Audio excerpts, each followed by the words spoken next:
Bueno, ¿qué es lo que cabe? ¿Una nueva demanda competencial o simplemente una medida cautelar en función de que hay una demanda competencial estableciendo asuntos de enmarcar este tema famoso de vacancia por incapacidad moral? ¿Qué correspondería, digamos, como alternativa constitucional al Ejecutivo desde su punto de vista?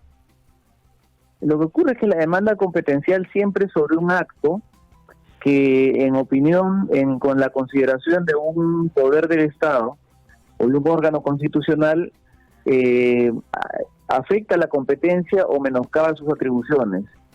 En el proceso competencial en marcha, el acto fue la admisión a trámite de la moción de vacancia anterior.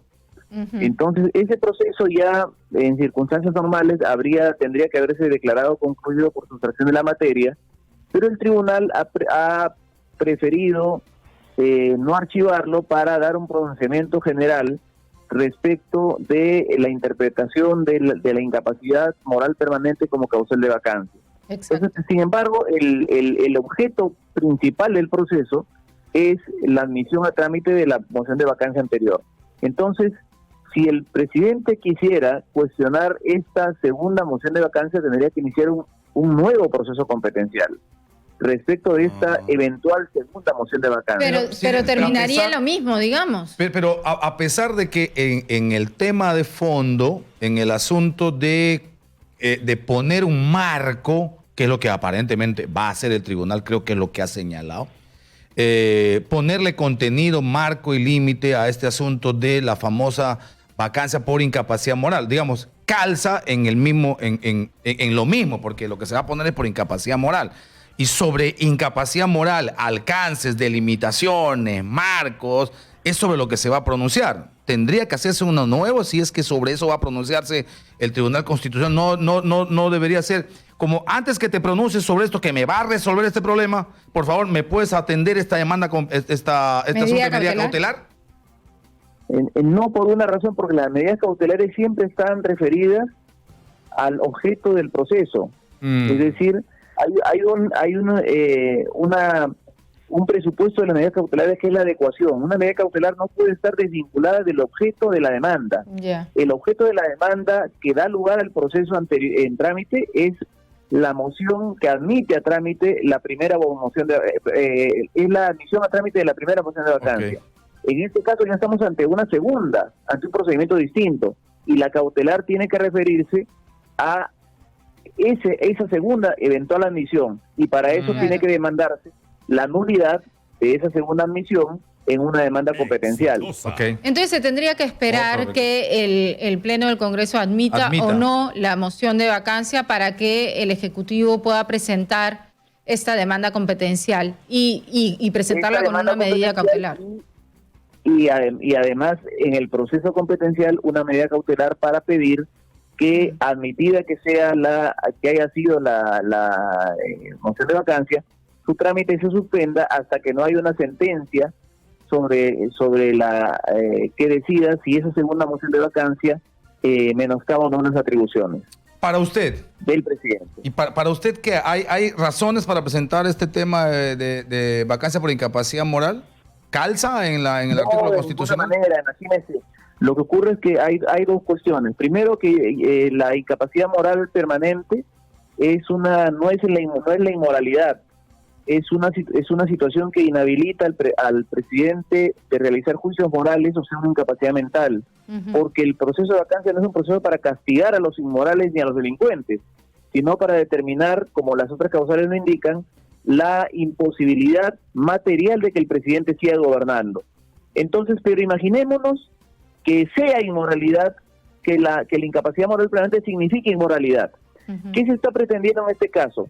Que el presidente es un inmoral permanente por ser investigado. Y yo pregunto, ¿un investigado es un inmoral? ¿Qué pasa si el investigado se convierte en acusado y después en absuelto? Ya no es inmoral entonces.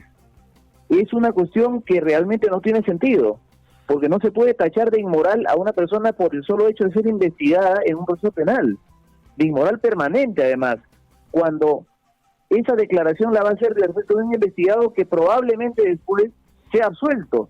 ¿Y qué va a pasar cuando sea absuelto? Lo van a regresar al ámbito de la moralidad, pero ya habiendo sido inmoral transitoriamente cuando era permanente, es decir, una cosa que no tiene lógica.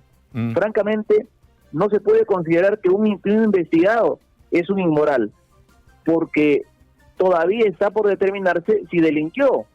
Y por otro lado, el procedimiento para los delitos no es la vacancia, sino el antejuicio. Claro. Y el antejuicio es al final del mandato. Paralelamente, mientras tanto, mientras termina el mandato, lo que sí puede hacer el Congreso es aprobar la conformación de una comisión investigadora, y la comisión la comisión investigadora tiene la potestad de levantar el secreto bancario del presidente, tiene la potestad de incautar documentos, de pedir al juez que se incauten documentos y de realizar allanamientos y de citar al presidente de grado fuerza para que concurra. Entonces, las herramientas para investigar están presentes. Ahora, con ese razonamiento suyo, digamos, tendríamos dos opciones, ¿no? O llenamos el contenido de la incapacidad moral y ponemos moral igual a incapacidad mental, ¿no? O quitamos el artículo. Porque, y al quitar el artículo, le quitamos de alguna manera de de un atributo, de una prerrogativa política, del foro político por excelencia en el Perú, de ejercer desde ese espacio, el Congreso de la República, un tema de poder cuando justamente existan actitudes y conductas que no se enmarcan en lo que usted señala, en los procedimientos de acusación constitucional, en los procedimientos de debate y de investigación penal. No se le está atando de manos al principal foro político de hacer eso. Es decir, un juicio y un pronunciamiento político sobre quien considera que no está capacitado moralmente, porque ciertamente debería existir un criterio de moralidad que hay que exigir a quien representa a la nación, y en este caso tiene la primera magistratura del país. ¿No le parece? No, lo que ocurre es que es muy difícil y muy subjetivo. Puede haber 130 posiciones respecto a la moralidad de un acto presidencial. De hecho, yo le diría que mentir, usted puede decir en abstracto que es un acto inmoral. Pero si una persona miente sobre el estado de salud de otra persona, para evitar que el destinatario del mensaje muera de un ataque cardíaco, ¿esa mentira es inmoral? Esa mentira probablemente no es inmoral. Entonces, hay diversidades. Sí, pues, pero ese es un extremo. El otro extremo, dígame usted si no es inmoral que se haya pasado tanto tiempo, por ejemplo, el expresidente Toledo negando a su hija. Si eso no le tacha moralmente a quien va a ser su representante, a quien va a ser el representante de la nación, a quien personifica la nación, aquí es el presidente de la República. Y la cuestión es que si la Constitución... hay que exigirle algún tipo de conducta que no se le exige probablemente al ciudadano común, porque el ciudadano común no me representa. La pregunta es si en la Constitución tiene que estar ese elemento de inmoralidad o no. ¿Y cómo hay que llenar ese contenido? Yo creo que no, por una razón, porque el presidente Toledo recién se determina que ha negado a su hija cuando él la reconoce. Antes de eso era una incertidumbre. Porque no, pero ahí justo cuando le reconoce, pero es que a eso voy. Cuando le reconoce es que tú dices, oye, he estado frente a alguien que de manera absolutamente amoral ha negado lo que era evidente. No. A ver, que alguien que una niña se parezca a un señor no es una evidencia de que es una hija. No era lo único. Cuando él reconoce, creo que sí había un cuestionamiento de inmoralidad que podía ser para algunos una inmoralidad y para otros de repente no. Es decir, son cuestiones que tienen que ver con el ámbito de las convicciones personales. La moralidad, hay sistemas morales diferentes. Hay la moral cristiana, la moral utilitarista, la moral kantiana. Entonces, ¿cuál sistema utilizamos para decir que alguien es inmoral? Es muy complicado. No, de hecho, el tema resulta interesante, por eso es que es bueno que finalmente el Tribunal Constitucional le dé contenido a esa expresión, exactamente para precisarla. Manuel, porque si dice que incapacidad moral es inmoralidad, va a haber que establecer una moral oficial. No, pero puede ser que esté referido a lo inmoral y establezca exactamente en función del alcance de esto y ponga 1, 2, 3 y 4.